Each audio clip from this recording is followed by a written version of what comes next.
Speaking of the one in Fort Edmonton, did I remember rightly that you said that that has the bell that came off of this engine? Yes, it does. And I have the bell that fits it. Okay. I got it 25 or 30 years after. It's a good story about that bell. Is that running?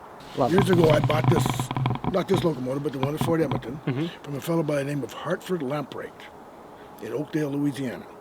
And bought the locomotive sight unseen off a photograph, went down to see it, the bell and whistle were missing. Hartford said, I know who stole it, my ex-partner, but he will not admit to it. But he said, I will get your bell and whistle back one day, but not at the present moment. But I assure you I will locate it and I will ship it to you. 25 or 30 years later, I get a phone call from Hartford Lampright. And he says, Bill, Hartford Lampright. I said, oh yes, Hartford, how are you? Very good. He said, I am going out to recover the bell and the whistle this weekend. Oh, I said, you found it? Well, not exactly, but he said, I just got a phone call this morning from my ex-partner's widow-to-be. I'd not heard the term widow-to-be. Well, yes, he said he's on his deathbed, and his widow-to-be gave me a call and said he's failing fast, and he has something he must share with you before he passes. So I'm going over there this afternoon, and I know it's to confess to the theft of the bell and the whistle off the 107. Next day he calls, yes indeed, he says, my dear departed friend has passed now, but not before he confessed to stealing the bell and whistle and told me where he stashed it. Oh, I said, you're gonna, yeah, he said he put it in the creek where him and I grew up. We used to swim every day when we were kids. He said, you know, like 70 years ago.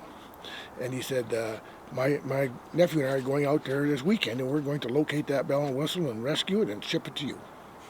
And he did just that. So I got the bell and the whistle like 35 years after I bought the locomotive. That's crazy. And I have it restored yet. But I loaned Fort Edmonton Locomotive the bell off of this. And and a while ago they said, where'd you get that little bell? It's a little small for this engine. I said, well, we can fix that.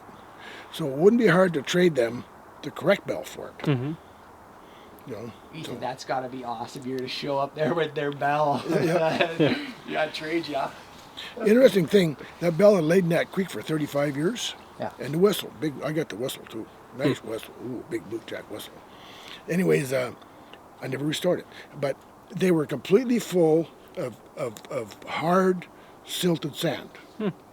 Laying in that creek all those years. And it completely full of this really flinty sand.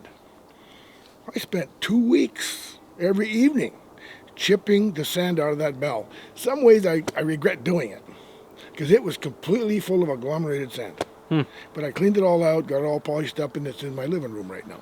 I'll show it to you. Beautiful bell. But we'll find you a whistle for this one. Yeah. There are several different ones to choose from, you know.